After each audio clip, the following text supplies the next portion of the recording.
এইটা 2025 এসে আমরা দেখেছি এটা 17টাতে নেমে এসছে। তো 121 থেকে 17টাতে আসার পরে এখন গত বছর আমরা এই 17টা জায়গাকে অ্যাড্রেস করার জন্য হিজড়া খালের কাজটা নভেম্বরের দিকে নেই এবং আমাদের প্রকল্পের অনুযায়ী এই 17 জায়গার ভিতরে এখন শুধুমাত্র 4-5টা জায়গায় জলাবদ্ধতা হচ্ছে। এটাও আজকের দিনে আমরা দেখতে পাচ্ছি। গত 28 এপ্রিলের পরে এখন পর্যন্ত আজকের দিনের আগে আমরা শুধু 3টি জায়গাতে হালকা জলাবদ্ধতা দেখেছিলাম। এইটা বেসিক্যালি ওই জায়গাটা নিচু এবং এটা আমরা সামগ্রিকভাবে আমাদেরকে মন্ত্রণালয়ের মাধ্যমে যে যৌথ কমিটি গঠন করে দেওয়া আছে সেখানে আলোচনার মাধ্যমে সিটি কর্পোরেশন ওই জায়গাগুলোকে 1-2 ফিট করে রেইজ করে দিচ্ছে। যদি রেইজ করা হয় তাহলে কাতালগঞ্জ এবং কাপাসগোলার এই জায়গাগুলোতে আর পানি উঠবে না। আপনারা আমি আপনাদেরকে মিডিয়া ভাইদেরকে আশ্বস্ত করতে চাই যে আমার এই চলমান রেনি সিজনকে ট্যাকেল করার জন্য 16টি কুইক রিঅ্যাকশন টিম আমরা গঠন করেছি, যেখানে এক একটা টিমে 6 জন সদস্য করে কাজ করছে, একজন ইঞ্জিনিয়ার এবং আমাদের সার্ভিং সৈনিক, সাথে আমাদের সার্ভেয়ার এবং ফোরম্যান সহ। দিনে রাতে আমরা রেগুলার আমাদের ওভারঅল জায়গাগুলোকে 16টা জায়গায় অংশে ভাগ করে টিমকে দিয়ে আমরা কাজ করাচ্ছি। এদের সাথে 8-10 জন করে লেবারও দেওয়া হয়েছে এবং প্রয়োজনীয় ইকুইপমেন্ট দেওয়া হয়েছে। যেখানেই সমস্যা হচ্ছে সেখানেই আমার লোকজন অ্যাড্রেস করছে এবং কিছু কিছু ক্ষেত্রে দেখা যায় যে ভাসমান ময়লাগুলো থাকার কারণে অনেক সময় হুইপ হোল বা ড্রেনের পাশের যেই ছোটো ছোটো পাঞ্চগুলো থাকে এগুলো বন্ধ হয়ে যায়, যেই কারণে রাস্তার পানিটা সাইডের ড্রেন এবং ড্রেন হয়ে পরবর্তীতে খালে যেতে পারে না। সেই সমস্যাটা ইনশাল্লাহ এবার হবে না। আমরা আমাদের পক্ষ থেকে আপনাদেরকে এবং আপনাদের মাধ্যমে চিটংবাসীকে আশ্বস্ত করতে চাই যে জলবদ্ধতা নামে যেই আমাদের যেই সাফারিংসটা ছিল সেটা ইনশাল্লাহ এই বছর অনেক কমে হয়তো 80-90% পর্যন্ত কমে যাবে এবং আমরা এটার প্রপার সুফল দেখতে পাবো। এবং ফেব্রুয়ারি নাগাদ আমাদের এই প্রকল্প পুরোপুরি যখন শেষ হয়ে যাবে 36 খালের আশেপাশে যে জায়গাগুলো আছে এই জায়গাগুলোতে অনেক দিন ইনশাল্লাহ জলাবদ্ধতা হবে না। তবে কথা থাকে চিটংয়ে ছোট বড় প্রায় 130টি খাল আছে। বাকি যেই খালগুলো আছে এগুলো নিয়ে দ্বিতীয় ফেজে সিটি কর্পোরেশন একটা প্রকল্প হাতে নিয়েছে। ওগুলো যদি হয়ে যায় তাহলে বাকি যেই 20% জলাবদ্ধতার কথা আমরা এখন কনফিডেন্টলি বলতে পারছি না, সেটাও ইনশাল্লাহ একসময় নিরাময় হয়ে যাবে। আর আপনাদের মাধ্যমে আমি চিটংবাসীকে অনুরোধ করব আপনাদেরকে আরেকটু কাইন্ডলি সচেতন হওয়ার জন্য যে গৃহস্থলী ময়লা বা আশেপাশে যেই বিভিন্ন ময়লাগুলো আপনারা বিভিন্ন সময় অসাবধানতাবশত খালে ফেলছেন, এগুলো একটা সময় আপনাদের জন্যই ক্ষতির কারণ হচ্ছে। তো অন্তত বর্ষা মৌসুমে আপনারা এই ময়লাগুলো খালে ফেলবেন না এবং ময়লাগুলো যেভাবে ডিসপোজ করার কথা সিটি কর্পোরেশন যেই সিস্টেম করে দিয়েছে সেই সিস্টেমের মাধ্যমে দয়া করে ডিসপোজ করবেন। আমি সাংবাদিক ভাইদেরকে বলতে চাই যে আপনাদের এন্ডে আপনারা যেহেতু গ্রাউন্ডে বিভিন্ন জায়গায় যান, আপনাদেরও যদি কোনো সাজেশন থাকে যে এই জায়গাগুলোতে কাজ করলে আরও বেশি জলাবদ্ধতা নিরাময় করা সম্ভব, আমরা সেই জায়গাগুলোতে অ্যাড্রেস করব। আমাদের পক্ষ থেকে আজকে এই পর্যন্তই ছিল। ধন্যবাদ। আপনাদের যদি কোনো কিছু জিজ্ঞাসা থাকে আপনারা কথা বলতে পারেন। Thank you.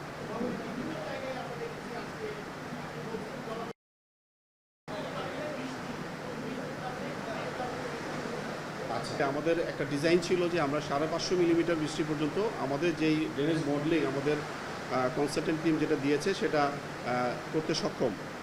কিন্তু 43 বছর পরে হঠাৎ করে আমাদের যেই 546 মিলিমিটার বৃষ্টিপাত হয়েছে, এটার জন্য আসলে আমরা ঠিক ওভাবে প্রস্তুত ছিলাম না। বাট স্টিল আমাদের যে অবকাঠামো আমরা নির্মাণ করেছি, আমরা কনফিডেন্ট যে বৃষ্টি থেমে গেলে 1-1.5 ঘন্টার ভিতরে এই পানি নেমে যাবে ইনশাল্লাহ। ধন্যবাদ।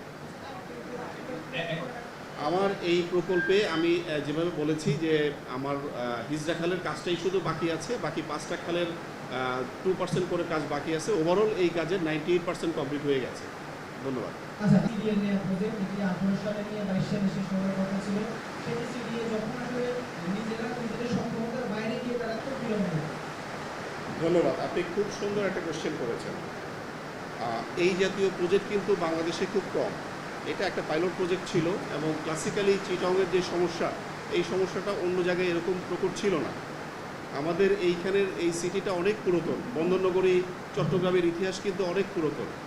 তো একটা সেট সিটির ভিতরে যেই এক্সিস্টিং খাল বা ড্রেন যেগুলো আছে এগুলো কালের বিবর্তনে আস্তে আস্তে করে হারিয়ে যায়।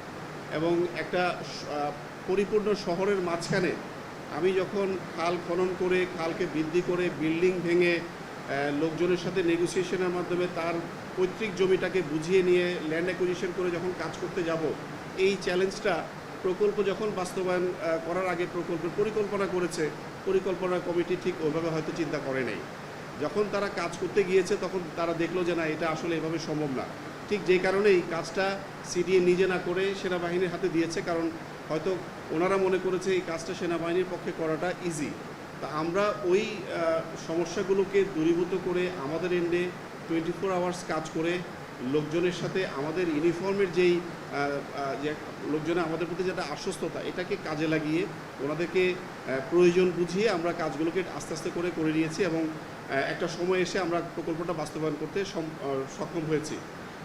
আমি মনে করি যে এই জাতীয় প্রকল্পের ক্ষেত্রে একটা লম্বা সময় অবশ্যই দরকার, কারণ আমি একটা প্রকল্প পরিকল্পনা করার পরে ওই প্রকল্পের জায়গা তৈরি করতেই আমাকে 1.5-2 বছর 3 বছর লেগে যাচ্ছে।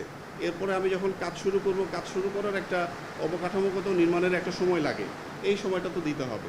সো এই কারণেই বেসিক্যালি সমস্যাটা হয়েছে, অন্য কোনো সমস্যা নেই।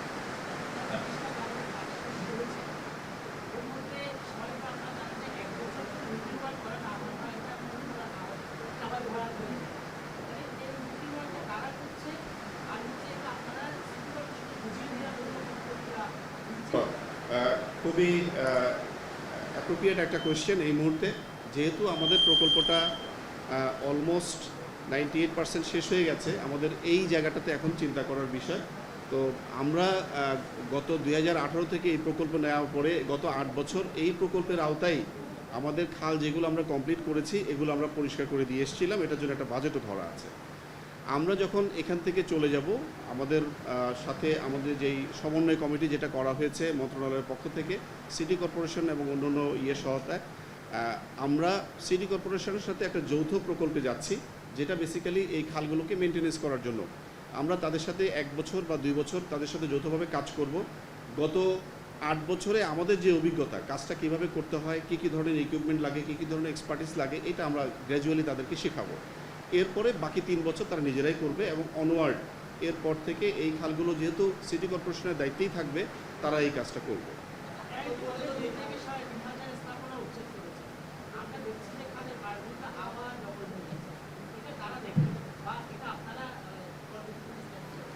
প্রথম কথা হচ্ছে যে এই প্রকল্প বাস্তবায়ন করতে যে আমরা প্রায় 5,500 ঘরবাড়ি ভেঙেছি, সেটা বৈধ অবৈধ দুটো মিলিয়েই। অবৈধগুলো তো ভাঙারই কথা, বৈধগুলো আমরা প্রয়োজনীয় ক্ষতিপূরণ দিয়ে ল্যান্ড অ্যাকুইজিশন করে আমরা ভেঙেছি। তো এটা করতে যেয়ে বিভিন্ন ধরনের সমস্যা হয়েছে, বাট দেন যেই জায়গাগুলো আমরা রিকভার করেছি, আমরা তো খালের অংশটাকে আমরা রিটেনিং ওয়াল করে দিয়েছি। সো খালের অংশ পুনর্দখল করার কোনো সুযোগ নেই। ইভেন যেই জায়গাগুলোতে জনগণের চলাচলের ব্যবস্থা আছে বা রাস্তাঘাট আছে, সেই জায়গাগুলোতে আমরা রিটেনিং ওয়ালও করে দিয়েছি যেন সেফটি সিকিউরিটি থাকে।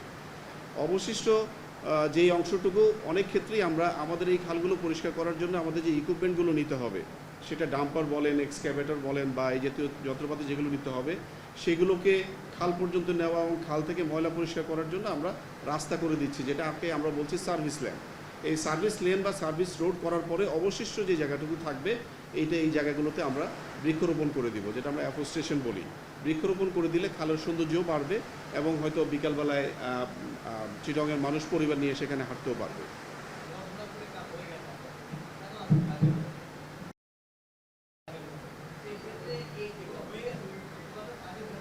কোশ্চেনের উত্তর কিন্তু আমি দিয়েছি যে 546 মিলিমিটার বৃষ্টিপাত হবে এইভাবে কিন্তু এই প্রকল্প ডিজাইন করা নাই।